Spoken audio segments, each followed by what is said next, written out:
I've entitled this "What I've Learned and Am Learning About Race," and I've said am learning because there's something I learn all the time, and there's something that I've learned recently, which I'll get to at the end. But there's always something, especially when you're white, there's something to learn all the time. All the time, until the day I die, I'll be learning. It's not, well, I've got so much experience. I had supper with Nelson Mandela, and therefore I know it all. I know nothing. It's funny how we think that this is how it works. One has a one-off and then it's over. So living in apartheid South Africa and then going into the townships, I assumed that everyone thought like me.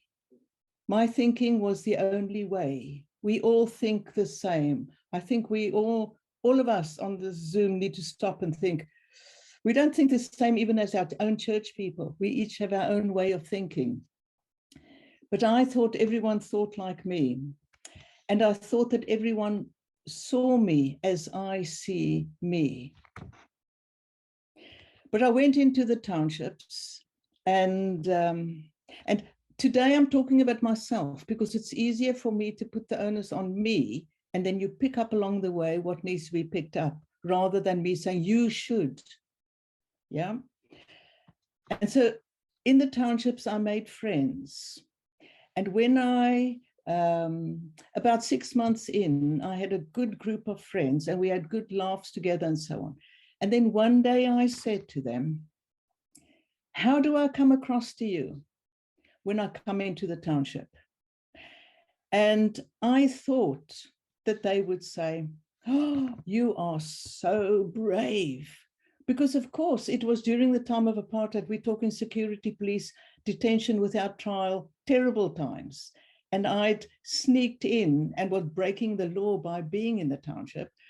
And so I thought they'd say, well, we admire you so. You come in, you're so brave, you're all these things, you know, the only white person for miles around, etc., etc. That's not what I was told. In the nicest possible way, I was told that when I come into the township and I park my car, I bang the door, and I walk into the township and greet everybody loud like I own the place. I thought I was being friendly. Do you see? And it was seen like I own the place. I then would go to one of the shacks, corrugated iron, and knock on the door. And the knock was, you know, you knock like this. And I was told, everybody can hear you knock because you do a policeman's knock. And white people do it that way. They knock in a policeman's way. And it comes across as owning the place. And I said, how do you knock? And they showed me they knock from down here. There's no power in this kind of knocking. It's up here. And then you come into our little lounge and we don't invite you to sit down. You just sit down like you own the place. And then if someone's sick in bed or something, and we ask you to go and pray for them, you go into the room and you pray for them, but then you sit down on the bed. And that bed belongs to the couple. Nobody else can sit on that bed, but you don't ask us. And I was like, oh, wow, you didn't ask. And I had to learn how to ask and not take for granted in a cross-cultural setting. Because I assumed this, my way is the right way, it's the only way I knew. But I never asked a thing. And so for years, I had to sit with people and say, please teach me. Please tell me, how do I come across to you? It's the scariest thing to ask somebody else. How do I come across to you? Whoa, because you could get exactly, if the person's not nervous of you or they're trying to pander to you is different, but when it's friends and they're really trying to help, then it's quite a big deal to say, how do I come across? You take a chance, but oh, I really suggest that to people. How do I come across? And so I had to go through a process of learning how to humble myself. I thought I was very humble. And when being alone, the lone white person in a township of thousands and thousands of Black people, I thought I was very humble. I definitely crept in, I thought.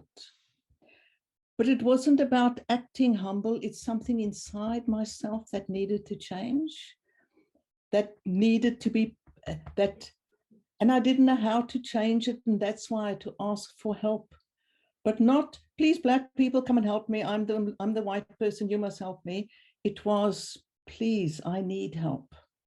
Please, will you help change my mindset, which is a totally different thing. But then not only that, I had to sit with God and I had to say, Lord, I don't get it. There's something that I just don't get in my head. Will you do something? And I used to lay hands on my head and say, please, let me see. Show me how to do this, Lord. I have no idea. And it was a slow process, bit by bit, of understanding. And then one day I thought, I understand a bit more, and I understand it a bit more. And I liken it to taking these flat, sorry, tins of sardines with a key on the top. I felt that God undid my head of all the old kind of thinking and the things I took for granted, and gave me a different way of thinking. It was a bit by bit process. It wasn't bam, it was done. I had to actually intentionally work at it. I took nothing for granted.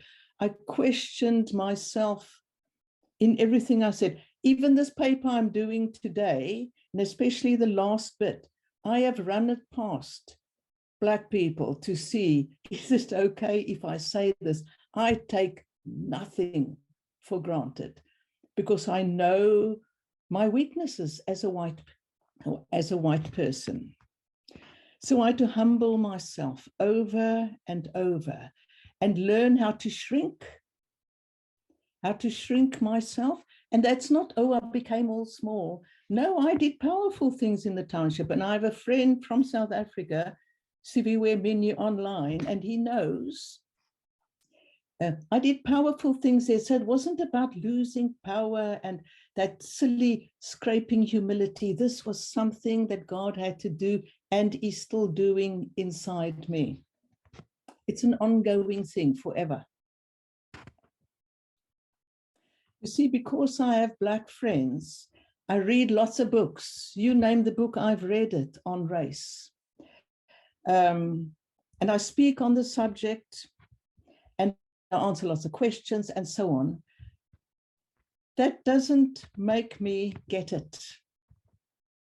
And so for especially white people on this call and who will be listening in, because one is training oneself in with books and listening to downloads and so on, doesn't mean one gets it. It's a long process of understanding what's going on, sitting with people and going to God. Never think you've arrived. None of us can think we've arrived. There's an ongoing discovery which needs to be intentionally made. And one of the things, that word intentional became quite a word in South Africa when we had the general elections where Black people voted for the first time in their lives in 1994. And we had to intentionally help each other, do race workshops intentionally. It didn't just happen. It wasn't osmosis. Well, you know, everybody's got the vote now everything's going to be smooth. There was a retraining of minds, retraining of white minds to see what had happened, and retraining really of Black minds, because Black people had been oppressed, and how to put your back straight and own the land. It was hard work. It was an intentional thing. And I still work intentionally at it. I meet intentionally with people to ask questions. It's a learning thing that one needs to intentionally do. There's an intentional time still for me to sit with God and ask him to unravel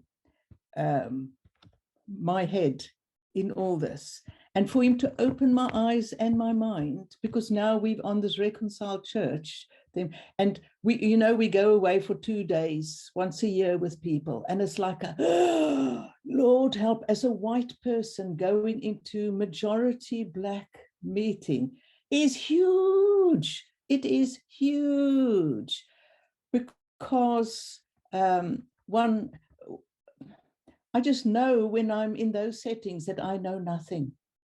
I still know nothing, because one hears the stories of people, the ache and the pain of where people have come from, and this is in this nation. And I just think, Father God, help. I know nothing. Please help, and please help us, help our churches that we are serving, help our families of churches, our movements, help, Father, please help us to get something right.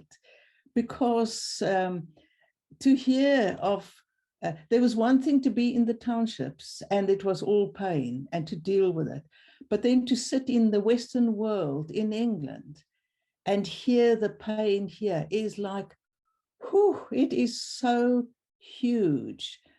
And I have to come back home and sit with God, and I just end up weeping for all the pain that has been caused, but very grateful that we've got these openings where people can speak.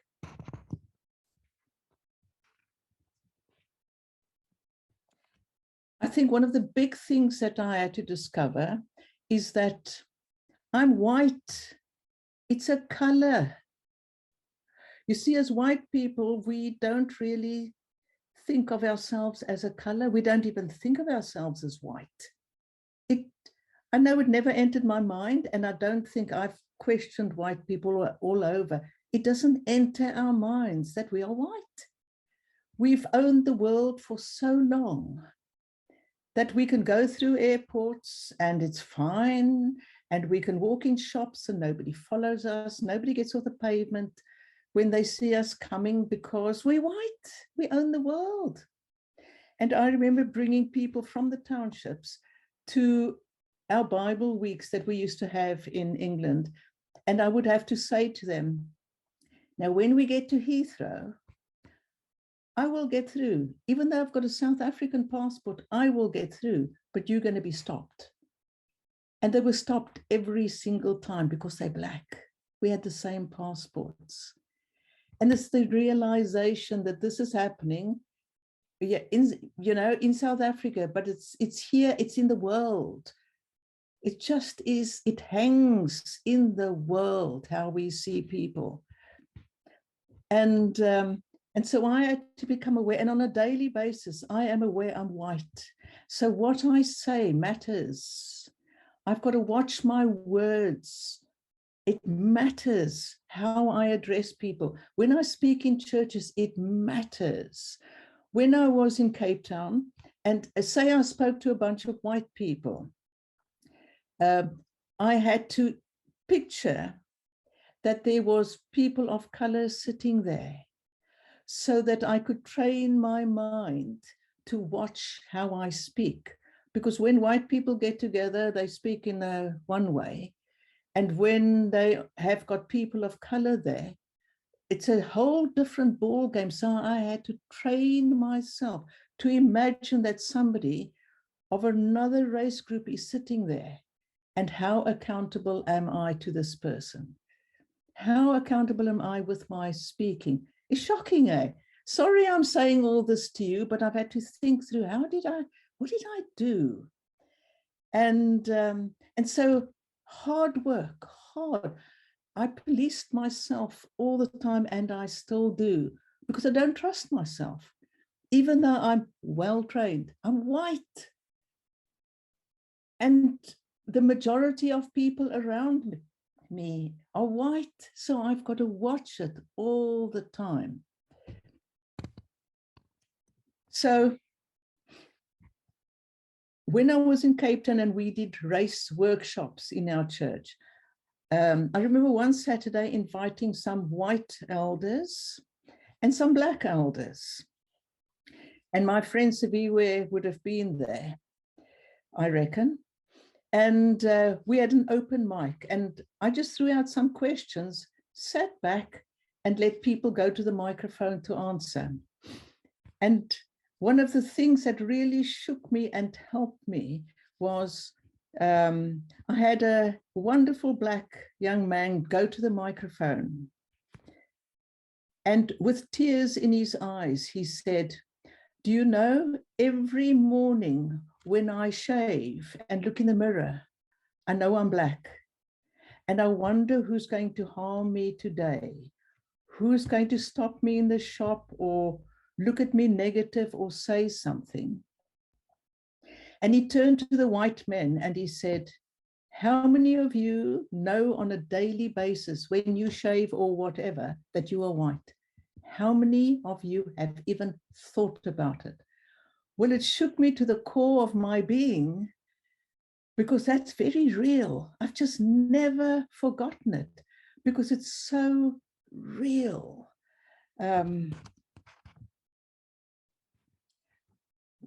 Again, when I was in the townships, I thought everybody was fighting apartheid who was black, because I worked with a team of people who, and we did stuff. We marched and we went to parliament and so on. And so I went around and visited different people in their houses, and I spoke to them about it. And a lot of them said, "Well, we just, we don't want to upset anybody, so we just keep on going like this." And I was shocked. I'm thinking, what? I thought everybody was fighting this. And then I realized that God has given it to some people to change things. It lies heavy on my shoulders and I can't shut up about it, but that's not for every person. And so I was surprised that every black person in South Africa wasn't fighting apartheid. Some were just going along with the status quo because we don't want to upset anyone. I was like, what? That doesn't mean they didn't want change, but they just couldn't get there. And so even in this nation, when one speaks to people of color, it doesn't, and you think, "Oh, well, they're happy in my church. They're very happy." That doesn't mean the person is very happy. It's just that it's scary to upset the status quo. It's scary to stir things. You really got to know what you're on about to stir things. It takes guts to stir things, to put one's head above the parapet. Is everybody still okay? Is this shocking?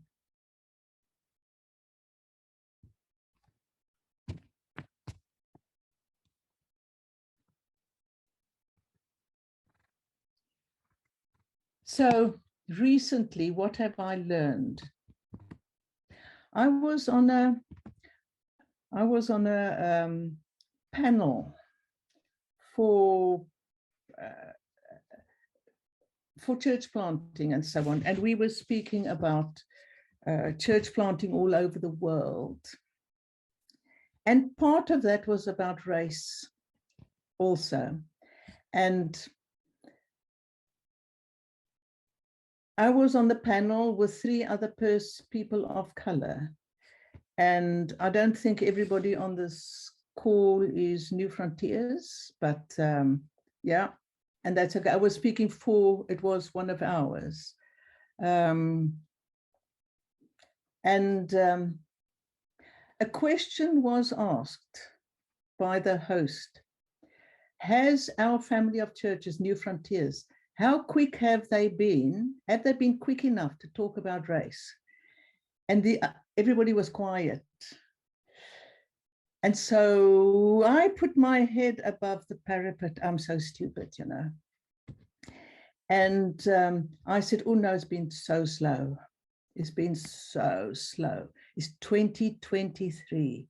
And I'm very grateful it's now on the table. We're talking about it, but it's been so slow. And then a black man from somewhere in Africa, not South Africa, somewhere in Africa, he was asked, and he said, oh no, he's fine. We're doing very well. And so on. And I thought, oh. So, whoa, he's still living in Africa, but he's leading one of the churches there.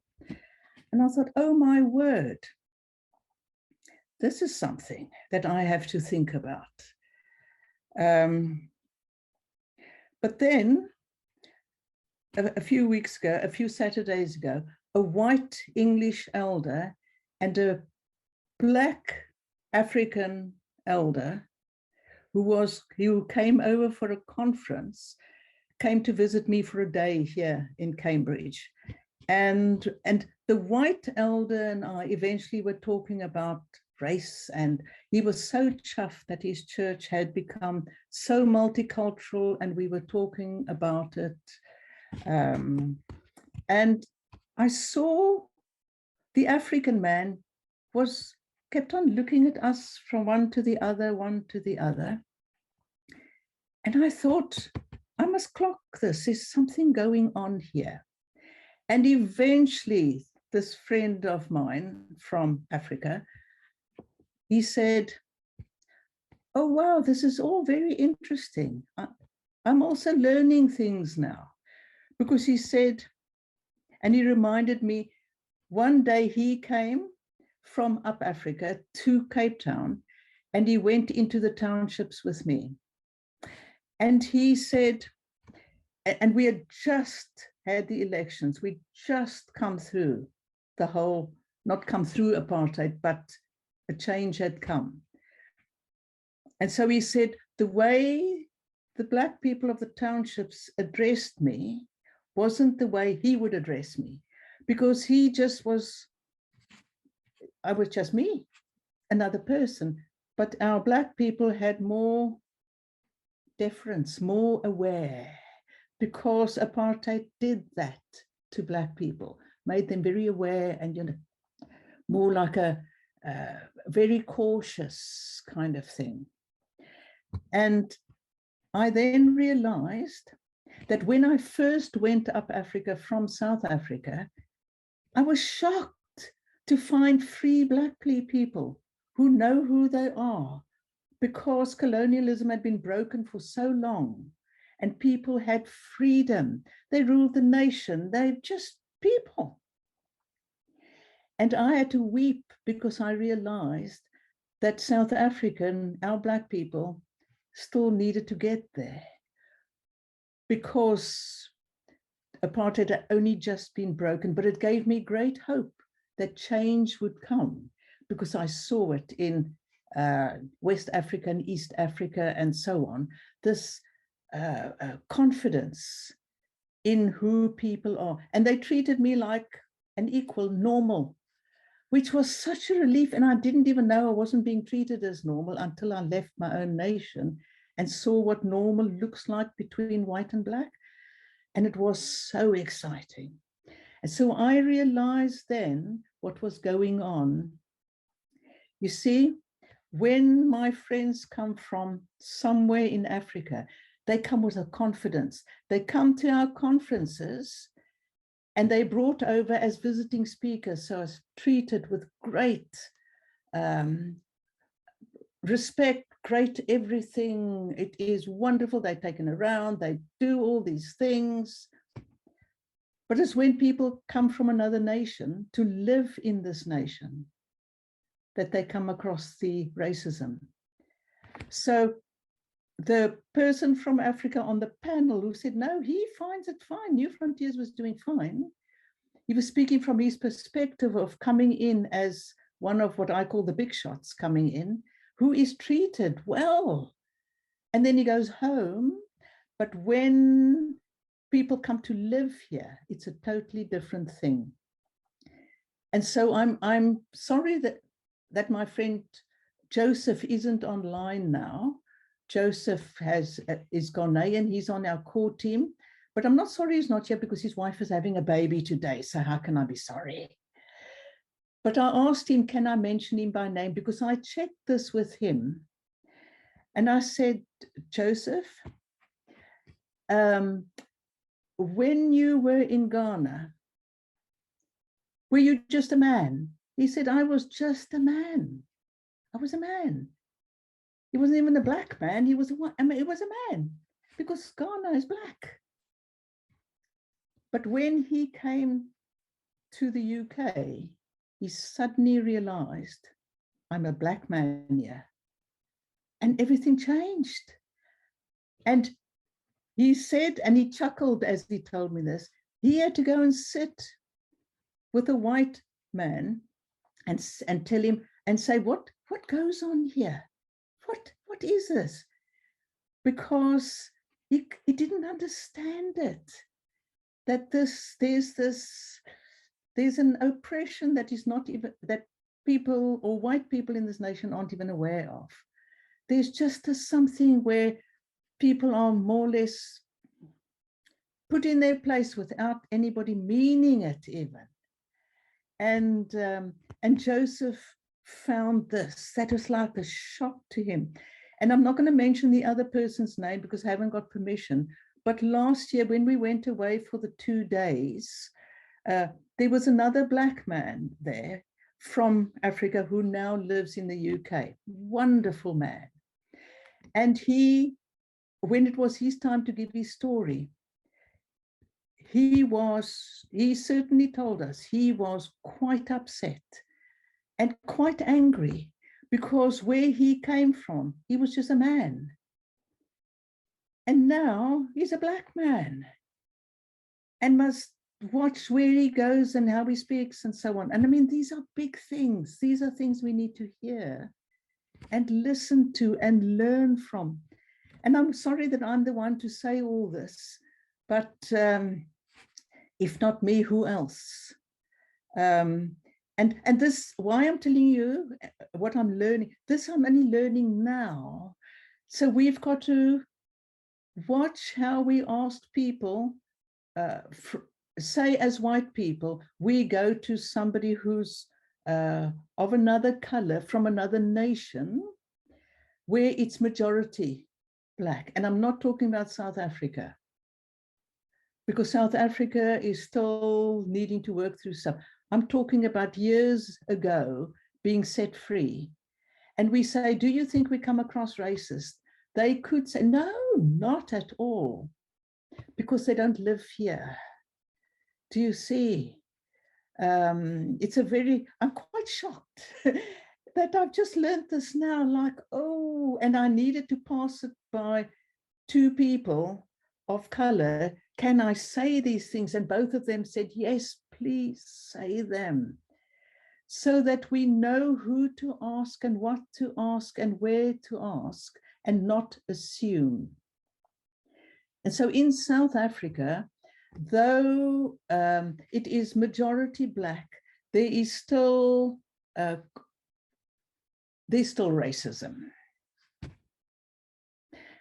And I want to end with, I'm looking at the time, I want to end with this thing. You see, I never heard of minorities until I came to England. When I heard that any person of color is the minority, oh, it shocked me. Oh, we've got minorities in this nation. Because you see, the way I think of a minority means if I'm called a minority, all my power has been taken away. I know my place. I can't climb the ladder very well because I'm a minority. I will never get anywhere. I'm a minority. And even today, if I hear the word people called the minorities, you hear it on the news, you hear it all the time, the minorities in this nation. People are born here. People of color are born here, but they're the minorities. But you know, I was born in South Africa. I'm very proudly South African and African. And South Africa's got 20% white people, 80% people of color.